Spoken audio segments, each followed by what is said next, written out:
अस्सलाम वालेकुम स्टूडेंट्स, अब हम स्टार्ट करेंगे रिएक्टिविटी ऑफ पाई बॉन्ड। आपको पता है कि जो अल्कीन होता है ना, अल्कीन, इसके अंदर एक सिग्मा बॉन्ड होता है और दूसरा पाई बॉन्ड होता है।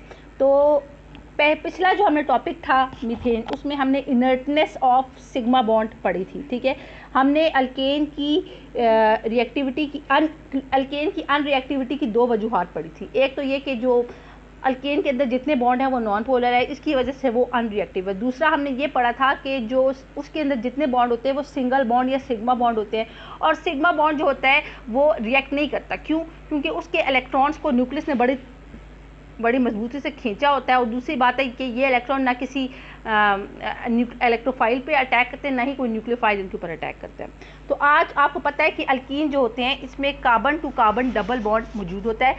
इन डबल बॉन्ड में से मैंने कई दफ़ा मेंशन किया है कि हर डबल बॉन्ड में जो फर्स्ट बॉन्ड होता है वो सिग्मा होता है और दूसरा बॉन्ड जो होता है पाई बॉन्ड होता है। ठीक है, और ये बात मैंने आपको बताया ही है कि पाई बॉन्ड जो होता है ये क्योंकि पैरेलल ओवरलैप की वजह से बना होता है, तो पैरेलल ओवरलैप की वजह से ये जो पाई बॉन्ड होता है ये वीक होता है, ये ईजिली टूट जाता है। ये बात समझ आइए।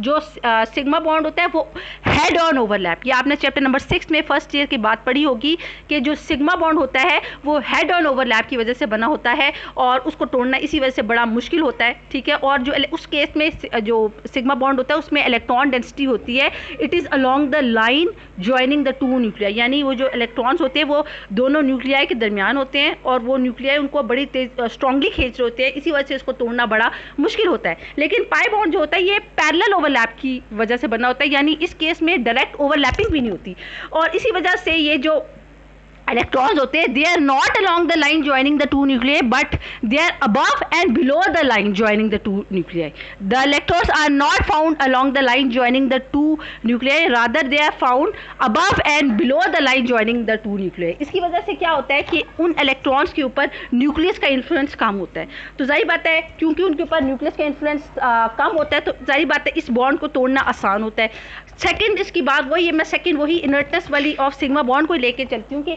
ये इलेक्ट्रॉन जो है ईजिली किसी भी इलेक्ट्रोफाइल के ऊपर अटैक कर सकते हैं। इलेक्ट्रोफाइल ऐसे एजेंट्स होते हैं कि जो पॉजिटिव चार्ज होते हैं, तो ये इलेक्ट्रोफाइल ये अटैक कर सकते हैं या कोई इलेक्ट्रोफाइल इन इलेक्ट्रॉन्स के ऊपर अटैक कर सकता है।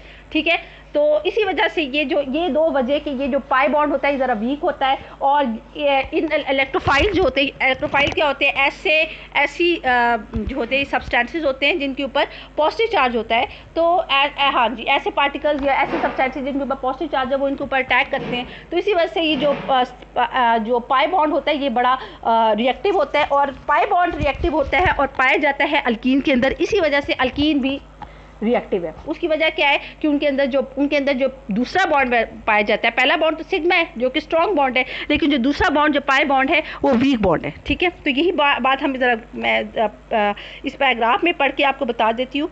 इन the formation of pi bond the partially filled p orbital overlap in a parallel fashion. ये बात मैंने आपको बताई है कि पाई बॉन्ड में क्या होता है, पाई बॉन्ड ऐसे फॉर्म होता है, पाई बॉन्ड होता भी तब फॉर्म है जब ऑलरेडी दो कार्बन एटम्स के दरमियान पहले से सिग्मा बॉन्ड मौजूद हो, तब जाके पाई बॉन्ड मौजूद बनता है उनके दरमियान। ठीक है, so in the formation of pi bond the partially filled p orbital overlap in a parallel fashion, यानी आमने सामने ओवरलैपिंग होती है उनकी। The probability of finding electron is thus away from the line joining the two nuclei. तो इस case में जो प्रोबेबिलिटी यानी चांस होते हैं इन इलेक्ट्रॉन्स को फाइंड आउट करने के, it is away from the line joining the two nuclei, क्योंकि ये ऊपर और नीचे होती है इनकी probability. Due to this reason pi electrons are less firmly held between the nuclei. जाहिर बात है कि ये इलेक्ट्रॉन जो है ना, these are above and below the line joining the two nuclei, इसी वजह से इनके ऊपर न्यूक्लियस का इन्फ्लुएंस बहुत कम होता है। A pi bond is therefore a weak bond and as compare to the sigma bond, वही वाली बात है जो मैंने आपको बताई कि वीक बॉन्ड होता है as compare to sigma bond, and during the reaction it breaks comparatively easily और rendering alkenes as a reactive group of compounds. क्योंकि देखें रिएक्शन के दौरान ये पाई बॉन्ड कंपैरेटिवली इजीली टूट जाता है as compare to the sigma bond. और चूंकि ये पाई बॉन्ड किस में पाया जाता है, अल्कीन में ना, अल्कीन में फर्स्ट बॉन्ड सिग्मा होता है कार्बन टू कार्बन, दूसरा बॉन्ड जो है पाई होता है, और इसी वजह से अल्कीन जो है वो एक रिएक्टिव ग्रुप ऑफ कंपाउंड है। Moreover the loosely held electrons are more expose to attack by electrophile जो लूजली हेल्ड इलेक्ट्रॉन्स होते हैं, वही वाली बात मैंने बताई। एक तो आपको ये बता दिया कि ये क्योंकि these electrons are above and below the line joining the two nuclei, इसलिए इसको तोड़ना आसान है। दूसरी बात यह कि जो लूजली हेल्ड इलेक्ट्रॉन्स है इनके ऊपर इलेक्ट्रोफिलिक रिएजेंट्स जो है ना बहुत आसानी से अटैक कर सकते हैं। Alkenes are therefore undergo electrophilic reactions. जैसे कि अब आपको थोड़ा सा जहन नशीन भी करना पड़ेगा, ये बातों को बार बार रिपीट करने का मकसद ये होता है कि आपको जहन में रखना है। ये जो आपने पिछला अल्केन्स पढ़े थे उसमें हमने देखा था कि इसके जो रिएक्शन होती है, ये जो आपने अल्केन के स्पेसिफिकली आपने मीथेन पढ़ा, तो आपने देखा था कि अल्केन के अंदर जो रिएक्शन होते हैं वो सब्स्टिट्यूशन रिएक्शन होते हैं, ठीक है, थर्मल कैटालिटिक और सब्स्टिट्यूशन रिएक्शन। तो ये बात आप बार बार अपने जहन में रखें कि अल्केन के अंदर रिएक्शन जो होते हैं वो सब्स्टिट्यूशन रिएक्शन होते हैं या थर्मल कैटालिटिक होते हैं। और वो कैसे प्रोसीड करते हैं, आपने मैकेनिज्म भी पढ़ा है कि इन रिएक्शंस के दौरान एक फ्री रेडिकल जनरेट होता है। जैसे आपने हेलोजनेशन पढ़ी ना, तो आपने देखा कि इन रिएक्शंस के दौरान फ्री रेडिकल जनरेट होता है और उसकी वजह से सब्स्टिट्यूशन रिएक्शंस होते हैं, ठीक है।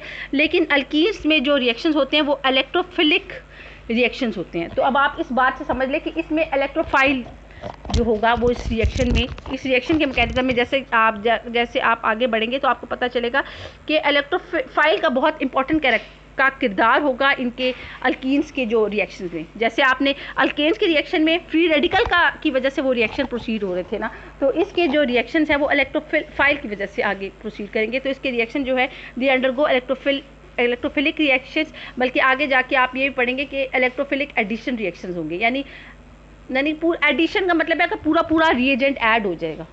ये बात समझ आ गई। तो this is the end of the reactivity of pi bond.